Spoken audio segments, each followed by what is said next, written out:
Entry की तुलना की जाती थी जीसस के रिजरेक्शन से। लेकिन उस समय यह सवाल उठा कि ये बात जमेगी कैसे। जीसस तो शांति की मूर्त थे, सूली पर भी चढ़ाया गया उन्हें, तब भी उनके दिल में कोई नफरत नहीं थी। बोले कि हे भगवान उन्हें माफ करना। जबकि हिटलर तो नफरत का सौदागर था, तो कैसे जीसस का इस्तेमाल किया जाए नफरत फैलाने के लिए और हिटलर को उससे भी कंपेयर किया जाए। इसके लिए हिटलर और नाजी लोगों ने बाइबल को ही बदल डाला। मजाक नहीं कर रहा, ओल्ड टेस्टामेंट जो थी बाइबल की उसे ही हटा दिया गया उनके समय में। जीसस को इस तरीके से चित्रित किया गया कि वो ऐसा लगे कि वो यहूदियों के खिलाफ लड़ने वाले एक फाइटर हो। सिमिलरली बीजेपी के लोग बार बार नरेंद्र मोदी को भगवान का अवतार करके पुकारते हैं। लेकिन यहां भी दिक्कत वही आ जाती है कि नरेंद्र मोदी तो नफरत फैलाते हैं, लेकिन श्री राम की सूरत में दिखती है विनम्रता, सौम्यता, करुणा। राजा रवि वर्मा की इस आइकॉनिक पेंटिंग को देखिए, राम दरबार, जो कि हमारे देश के करोड़ों घरों में लगी हुई है। इस प्रॉब्लम का समाधान ढूंढने के लिए इनके लोगों ने राम की सूरत बदलनी शुरू कर दी। पिछले कुछ सालों में आपने देखा होगा ये एंग्री हनुमान और एंग्री राम की आइकॉनोग्राफी गाड़ियों के पीछे इसे लगाया जाता है, ये दर्शाने के लिए कि ये है असली में भगवान राम। चरित्र ही बदल दो भगवान का।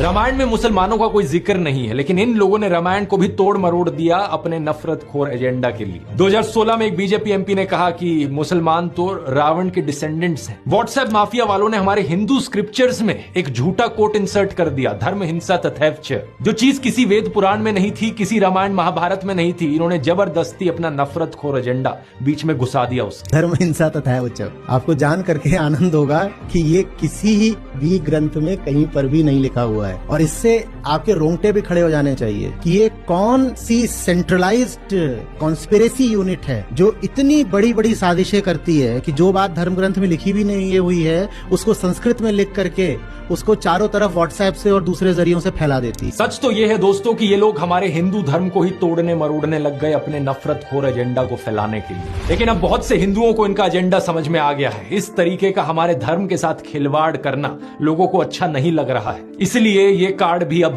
फेल होता जा रहा है। तो इन बीजेपी वालों ने क्या सोचा कि अवतार से एक लेवल नीचे इन्हें सर्वगुण संपन्न शक्तिमान दिखाया जाए। वाह क्या सीन है, वाह क्या सीन है।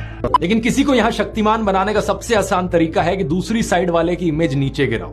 इसलिए इनके आईटी सेल ने राहुल गांधी को पप्पू बना दिया। व्हाट्सएप पर इनकी आधी अधूरी क्लिप्स तोड़ मरोड़ के दिखाई जाने लगी कि जैसे राहुल गांधी में तो कुछ समझ ही नहीं है, वो तो बिल्कुल बेवकूफ इंसान है। लेकिन सच्चाई यह है कि पिछले 10 साल में पीएम मोदी ने एक भी प्रेस कॉन्फ्रेंस नहीं करी, कोई अनस्क्रिप्टेड इंटरव्यू नहीं किया, जबकि राहुल गांधी ने दिल्ली यूनिवर्सिटी से लेकर हार्वर्ड यूनिवर्सिटी तक लेक्चर दिए हैं। लोगों से ढेर सारी हर साल 2 साल अनस्क्रिप्टेड इंटरैक्शंस की हैं।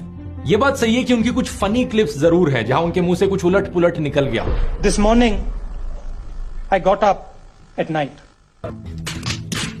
लेकिन ऐसी क्लिप्स तो नरेंद्र मोदी की भी बहुत है। तीसरा कहा था विमेन डेवलपमेंट की मैंने बात कही थी, मैं कब हो गया ये? नरेंद्र मोदी वही है जो नाले से निकलने वाली गैस से चाय बनाने की बात करते हैं। कहते हैं कि पसीने से मुंह पोंछ लेता था तो ग्लो आ जाती थी।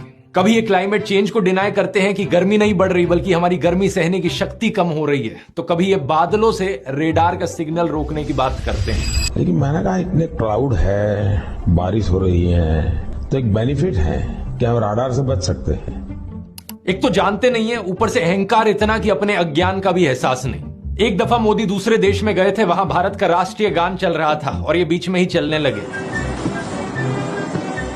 ऐसी गलती किसी से भी हो सकती है, लेकिन बात मैं यहां पर यह बताना चाह रहा हूं कि प्रधानमंत्री मोदी की भी फनी क्लिप्स बहुत सारी हैं। दूसरों को पप्पू बोलने से पहले अपनी क्लिप्स पर नजर डाल लो। पप्पू को हारने का डर लग रहा है, पप्पू को नहीं बनाएंगे। और अभी तो एक बहुत बेहतरीन मौका मिला है। हमारे फॉर्मर सुप्रीम कोर्ट के जजेस ने राहुल गांधी और नरेंद्र मोदी दोनों को एक 1-on-1 डिबेट के लिए इनवाइट किया है। राहुल गांधी तो इस इनविटेशन को ऑलरेडी एक्सेप्ट कर चुके हैं, लेकिन नरेंद्र मोदी अभी भी चुप है।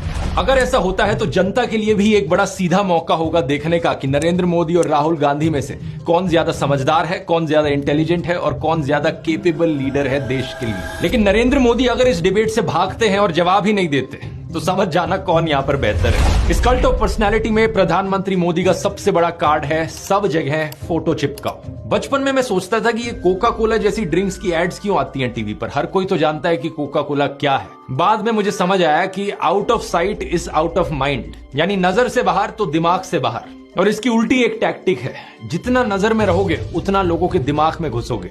अखबार पर नरेंद्र मोदी, रेडियो पर नरेंद्र मोदी, टीवी चैनलों पर नरेंद्र मोदी, फेसबुक पर नरेंद्र मोदी, पेट्रोल पंप की होर्डिंग्स पर नरेंद्र मोदी, सड़क पर पोस्टर छपे हैं, गूगल एड्स पे करोड़ों खर्च करके अपना चेहरा दिखा रखा है, हर एक सरकारी स्कीम के इश्तिहार पे। अरे ये सब तो छोड़ो, कोविड वैक्सीन के सर्टिफिकेट पे भी नरेंद्र मोदी। सेल्फी पॉइंट्स तक बना डाले इन्होंने जगह जगह। 2022 की इस रिपोर्ट को देखिए। आईएनबी मिनिस्ट्री ने बताया कि सरकार ने 8 सालों में 6400 करोड़ से ज्यादा रुपए खर्च किया एडवर्टीजमेंट्स पर। हर रोज का 71 लाख रुपए तो अखबारों में ऐड देने में लगा दिया। और ये सब तो सरकारी पैसे से चलने वाली एड्स थी। इसके अलावा जो पार्टी फंड से चलने वाली एड है वो अलग, और गोदी मीडिया के एंकर जो दिन रात चाटुकारिता करते हैं वो अलग। हर जगह नरेंद्र मोदी। एक गायक थे जिम मॉरिसन, उन्होंने कहा था कि जो मीडिया को कंट्रोल करता है वो दिमाग को कंट्रोल करता है।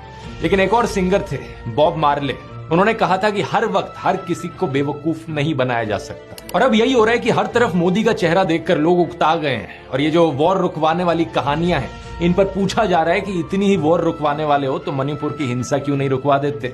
इलेक्ट्रॉन बॉन्ड का पैसा है, कहीं तो यूज होगा। किसी एक्टर को उठा के बेटी बना देंगे, पापा ने वॉर रुकवा दी, पापा मणिपुर के दंगे क्यों नहीं रुकवाते। लोग पूछ रहे हैं कि भारत में सब चंगासी है तो 2022 में सब रिकॉर्ड तोड़ते हुए 2.25 लाख लोगों ने भारतीय नागरिकता क्यों छोड़ दी। इस मोदी मैजिक के खत्म होने का सबसे बड़ा सबूत यही है कि बीजेपी को दूसरी पार्टियों के उन नेताओं को अपनी पार्टी में लाना पड़ रहा है जिन पर भ्रष्टाचार के एक से बढ़कर एक आरोप लगे। अगर मोदी मैजिक अब सही में बचा होता तो मोदी के नाम से ही चुनाव जीता जा सकता था। इन बाहर के नेताओं को लाने की जरूरत नहीं थी अपनी पार्टी में। ये झूठ, डर और नफरत फैलाने की जरूरत नहीं थी। इस वीडियो में तो मैंने आपको नरेंद्र मोदी का वो चेहरा दिखाया है जो व्हाट्सएप माफिया आपको दिखाता रहता है। अगले वीडियो में मैं आपको दिखाऊंगा उनका असली चेहरा, उनके माइंड में क्या क्या चलता रहता है। यहां मैं आप लोगों का धन्यवाद करना चाहूंगा क्योंकि आप लोग इतने जज्बे के साथ इनकी इस झूठ और नफरत की फैक्ट्री को तबाह करने में लगे हुए हो। हमारे इस मिशन 100 करोड़ पर लगे रहिए। ये देखकर खुशी होती है कि किसी का कमेंट आता है ये कहते हुए कि आपने एक वीडियो को 850 लोगों के साथ शेयर किया व्हाट्सएप पर। कहीं पता चलता है कि प्रोजेक्टर स्क्रीन पर दिखाकर आप वीडियो चला रहे हो राजस्थान की गलियों से लेकर वेस्ट बंगाल तक। किसी ने टीवी लगा दिया बाहर मुंबई में ताकि लोगों तक सच पहुंचाया जा सके। इसी तरीके से लगे रहो। हमें देश के लोकतंत्र को बचाना है, देश के संविधान को बचाना है। वोट करने जरूर जाना और अपने आसपास के 10 लोगों को कन्विंस करना वोट करने के लिए। वोट करना इस नफरत और झूठ के खिलाफ। मुझे यकीन है कि हम इकट्ठे मिलकर देश को बचा लेंगे। अगर आपने इस ब्रेन वॉशिंग माफिया के चारों डिपार्टमेंट्स के बारे में पहली बार सुना है तो इस वीडियो को जरूर देखिए। यहां पर मैंने शुरुआत से समझाया था पहले डिपार्टमेंट के बारे में। क्लिक करके देख सकते हैं। इनकलाब जिंदाबाद। जय हिंद।